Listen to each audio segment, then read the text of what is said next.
മങ്ങാട്ടുപറമ്പ് സായുധ police ബറ്റാലിയനിലെ civil police ഓഫീസറും Karivellur പാലിയോരിക്കോവൽ സ്വദേശിനിയുമായ P ദിവ്യശ്രീയെ കൊലപ്പെടുത്തിയത് ഗാർഹിക പീഡന വിവരങ്ങൾ കൗൺസിലിംഗിൽ വെളിപ്പെടുത്തിയതിന്റെ പകയിലെന്ന് ഭർത്താവ്.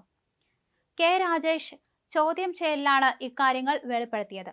7 ലക്ഷം രൂപ ദൂർത്തടിച്ചെന്ന് ദിവ്യശ്രീ പറഞ്ഞതും രാജേഷിനെ പ്രകോപിച്ചിട്ടുണ്ട്.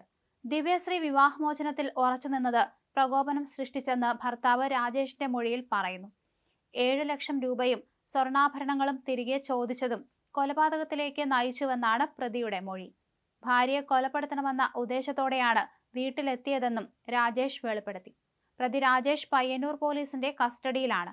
പ്രതി രാജേഷിനെ ഇന്നലെ കണ്ണൂർ പുതിയ തെരുവ് ബാറിൽ നിന്നാണ് പിടികൂടിയത്.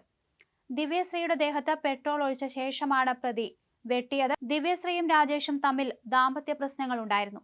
ഇതേ തുടർന്ന് കഴിഞ്ഞ കുറെ നാളായി ഇരുവരും അകന്നു കഴിയുകയായിരുന്നു. ഇന്നലെ കുടുംബ കോടതിയിൽ സിറ്റിംഗ് ഉണ്ടായിരുന്നു.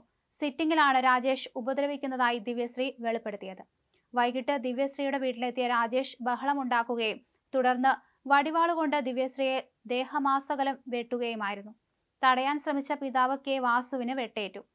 നിലവിളിയോടെ വീട്ടിൽ നിന്ന് ഇറങ്ങിയോടിയ ദിവ്യശ്രീ ഗേറ്റിന് മുന്നിൽ കുഴഞ്ഞു വീണു. ഓടിക്കൂടിയ നാട്ടുകാർ പയ്യന്നൂരിലെ സ്വകാര്യ ആശുപത്രിയിൽ എത്തിച്ചെങ്കിലും ദിവ്യശ്രീയെ രക്ഷിക്കാനായില്ല.